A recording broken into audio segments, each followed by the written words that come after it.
ఏంటి శరీర భాగాలు దొరికాయా? స్వాతి అనేటువంటి ఆ సదరు మహిళ శరీర భాగాలకు సంబంధించి ఇంకా ఎటువంటి వెతుకులాడకు జరుగుతోంది? ఈ దుర్మార్గుడు ఎక్కడెక్కడ పడవేశాడని చెప్పేటువంటి స్పాట్లను చూపించాడా? ఏం చెప్తున్నారు పోలీసులు? ఎస్, స్వాతి హత్య కేసులో సంచలనమైన విషయాలంతా కూడా బయటకు వస్తున్నాయి. 2 months బ్యాకే వికారాబాద్కి తీసుకురావడం, ప్రేమించి పెళ్లి చేసుకున్నప్పటికీ కూడా గర్భవతి అయినప్పటి నుంచి కూడా అనుమానం వ్యక్తం చేసి ఆ క్రమంలోనే చంపాలంటూ కూడా అతను ఫిక్స్ అయ్యాడు. ఒకవైపు ఓనర్స్ లేకపోవడంతో కూడా హత్యకు ప్లాన్ చేయడము, 2 months ముందే ఆక్సాబ్లేడ్ కొనుగోలు చేయడం, గత 2 months నుంచే కూడా అతను ప్రీ ప్లాన్ చేసుకొని చంపాలంటూ కూడా ఒకవైపు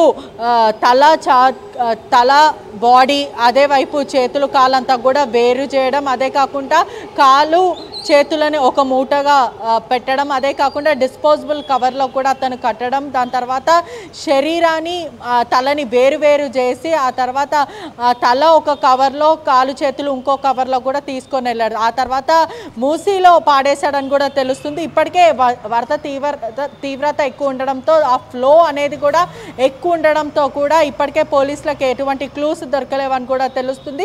ప్రేమించి పెళ్లి చేసుకున్న తర్వాత కూడా 2 months ముందే వాళ్ళు రావడం జరిగింది. బాలాజీ హిల్స్లో అద్దెకు ఉంటున్నారు. ఒకవైపు మహేందర్ రెడ్డి కూడా ర్యాపిడో నడిపిస్తూ ఉంటాడు. వీళ్ళిద్దరు కూడా అట్లనే జీవనం కొనసాగిస్తారు. కేవలం అనుమానం పెనుభూతమై, అదే కాకుండా ఎప్పుడు తరచూ గొడవ పడేవాళ్ళు, అందరి ముందు కూడా నన్ను కించపరిచింది అని ఒక థాట్ ప్రాసెస్తోనే అతను 2 months ముందే అతను దారుణంగా హత్య చేశాడని తెలుస్తుంది. వికారాబాద్లో కూడా స్వాతి అంత్యక్రియలు జరుగుతున్నాయి. అదే కాకుండా పోలీసుల బందోబస్తుతో కూడా అంత్యక్రియలు జరుగుతున్నాయని తెలుస్తుంది. మహేందర్ రెడ్డి క్రిమినల్ మెంటాలిటీ అంతా కిరాతకంగా చంపాడనే విధంగా కూడా అతని కుటుంబ సభ్యులపైన కూడా చర్యలు తీసుకోవాలంటూ కూడా స్వాతి కుటుంబ సభ్యులు ప్రస్తుతం ఆందోళన చేస్తున్నారు. ఇంకెవరైనా తనకు సహాయం చేశారా? తనతో పాటుగా మిస్సింగ్ కంప్లైంట్ ఇవ్వడానికి తన బావ కూడా వెళ్ళారనేటువంటి ఒక ఆరోపణలు వస్తున్నాయి. కాబట్టి ఏంటి మహేందర్ రెడ్డికి ఇంకెవరైనా బ్యాక్ సపోర్ట్ చేశారా? మొదట భార్యని చంపేసిన తర్వాత స్వాతి కుటుంబ సభ్యులకి మెసేజ్ చేయడము, తిన్నారా అంటూ వాళ్ళ మంచి చెడ్డలు అడగడం, ఒకవైపు ప్రీ ప్లాన్డ్గా అంటే నేను బ్రతికే ఉన్నలాగా సీన్ రీక్రియేట్ అంటే సీన్ అంతా కూడా క్రియేట్ చేయడము, అదే కాకుండా వాళ్ళ బావ దగ్గరికి వెళ్ళి స్వాతికి నాకు గొడవ జరిగింది, కంప్లైంట్ ఇద్దాం పద అంటూ కూడా వాళ్ళ బావని తీసుకెళ్లడము, అదే కాకుండా తప్పుదోవ అంటే పోలీసులని కూడా తప్పుదోవ పట్టించడము, ప్రీ ప్లాన్డ్గా మహేందర్ రెడ్డి కూడా ఒకవైపు భార్యని చంపాలంటూ కూడా గత 2 నెలల నుంచి కూడా స్కెచ్ వేసుకొని 2 రోజుల నుంచి ఎవరైతే ఓనర్స్ లేని టైంలో చూసుకొని యాక్సెస్ బ్లేడ్తో అతి దారుణంగా గర్భిణీ స్త్రీ అయినప్పటికీ కూడా ఏమాత్రం కనికరం లేకుండా తల బాడీ అంతా కూడా వేరు చేసి, అదే కాకుండా శరీరాన్ని ఒక పార్ట్ చేసి తలని ఇంకో పార్ట్ బాడీ పార్ట్స్ అంతా ఒకటి చేసి మూసీలో వాడేశాడు. ఇప్పటి వరకు కూడా మూసీలో ఆపరేషన్ కొనసాగుతుంది. ఒకవైపు స్వాతి బాడీ పార్ట్స్ ని కూడా ఇవంతా కూడా ప్యాక్ చేసి మూసీ నదిలో సంబంధించి 2 రోజుల నుంచి గత 2 రోజుల నుంచి కూడా మూసీ నదిలో కూడా వెతుకుతూ ఉన్నారు. ఒకవైపు మహేందర్ రెడ్డి చెప్పిన ఆనవాళ్ళంటే ఏవైతే ఎక్కడెక్కడ వేశాడో, అదే కాకుండా అతనికి ఉన్న క్రిమినల్ మైండ్ సెట్ ఏంటంటే అతను చంపిన తర్వాత ముక్కలుగా నరికిన తర్వాత ఏదైతే అతనికి ఉన్న బైక్లో కూడా దాదాపు 10 కిలోలు 15 కిలోలు ఉన్న ఒక రాయిని కూడా అతను వెంట తీసుకెళ్లడం, ఆ తర్వాత అది ఒక తాడుతోని ఏదైతే మనము సుత్తుల తాడు అని అంటుంటామో అటువంటి తాడుతోని కూడా బలంగా కట్టి ఆ బాడీ పార్ట్స్ కవర్ అంతా కూడా మూసీలో వదిలాడని తెలుస్తుంది. ఇప్పటికే ఆ నది తీవ్రత ఎక్కువ ఉండడంతో కూడా ఒకవైపు డిఆర్ఎఫ్ బృందంతో పాటు అనేక బృందాలు కూడా గాలింపు చర్యలు కొనసాగుతున్నప్పటికీ కూడా ఎక్కడా కూడా స్వాతి బాడీ పార్ట్స్ ఆనవాళ్ళు అయితే కనిపించలేదు. మరోవైపు తన శరీరం ఏదైతే తల లేకుండా ఉన్న శరీరం మాత్రము మార్చరీకి తరలించారో అక్కడి నుంచి కుటుంబ సభ్యులు కూడా ఇవాళ అంత్యక్రియలు చేస్తున్నారు. అతను కూడా కేవలం ఇన్సల్ట్, నా భార్య నన్ను ఇన్సల్ట్ చేసింది, పంచాయతీలో నన్ను కూర్చోపెట్టి వేలన చేసింది, చేయెత్తి చూపించింది, అదే కాకుండా అనేకసార్లు వాళ్ళు గొడవ పడడం, ప్రేమించి పెళ్లి చేసుకున్నప్పటికీ కూడా వాళ్ళిద్దరికీ కూడా అభిప్రాయ భేదాలు కూడా డిఫరెంట్ మెంటాలిటీ ఉండడం వల్ల కూడా ఒకరంటే ఒకరు పడేది కాదు, ఎప్పుడు కూడా తరచూ గొడవ పడేవాళ్ళు, ఎప్పుడు మాట అనుకునేవాళ్ళు. అనేకసార్లు కూడా మేము పోలీస్ స్టేషన్లో వెళ్ళి కంప్లైంట్ ఇచ్చేవాళ్ళం. అదే కాకుండా గర్భిణి ఉన్నప్పుడు అంటే మొదట గర్భిణి ఉన్నప్పుడు కూడా అబార్షన్ చేయించాడు. వికారాబాద్లో ఉన్నప్పుడు కూడా అబార్షన్ చేయించినాక పెద్దల సమక్షాన కూర్చోపెట్టి మాట ముచ్చట అయిన తర్వాత కూడా మళ్ళీ తిరిగి వీళ్ళు కూడా వాళ్ళ ఓకే మేము కలిసి ఉంటామంటూ కూడా స్వాతి సంసారంకి వెళ్ళిపోయిందంటూ కూడా చెప్పుకుంటూ వచ్చారు.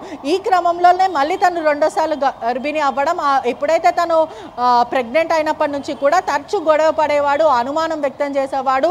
ఫోన్లో ఎవరితో సొంత తల్లిదండ్రులతో మాట్లాడినప్పటికీ కూడా అనుమానం వ్యక్తం చేసేవాడు. అదే కాకుండా స్వాతి కేవలం అతనికి ఎదురు సమాధానం చెప్తుంది. అదే కాకుండా అతనికి నచ్చజెప్పే ప్రయత్నం ఉన్నప్పటికీ కూడా అతనికి ఉన్న మెంటాలిటీ భార్యని చంపాలి, భార్యని కాళ్ళ కింద అంచిపెట్టుకోవాలి, చెప్పు కింద అంచిపెట్టుకోవాలని ఒక దుర్బుద్ధి అతనికి ఉండేది అంటూ కూడా కుటుంబ సభ్యులు చెప్తున్నారు. కానీ ఏదేమైనప్పటికీ కూడా తరచూ ఇటువంటి క్రైమ్స్ అనేవి కూడా బయటకు వస్తున్నప్పటికీ కూడా మొత్తం అంతా కూడా ఉధృత వాతావరణం ఏర్పడుతుంది. అదే కాకుండా భార్యలను భర్త చంపుకోవడం, భర్తలను భార్య చంపుకోవడం ఇప్పుడు నయా ట్రెండ్గా మారిపోయింది. అదే కాకుండా పెళ్లిళ్ళు చేసుకోవాలంటే కూడా ఇప్పుడు భయప్రాంతులకు గురవుతున్న పరిస్థితి కనిపిస్తుంది. మరోవైపు నిందితుడిని కూడా రిమాండ్కి తరలించారు. అదే కాకుండా స్వాతి బాడీ పార్ట్స్ కూడా గాలిస్తున్నారు.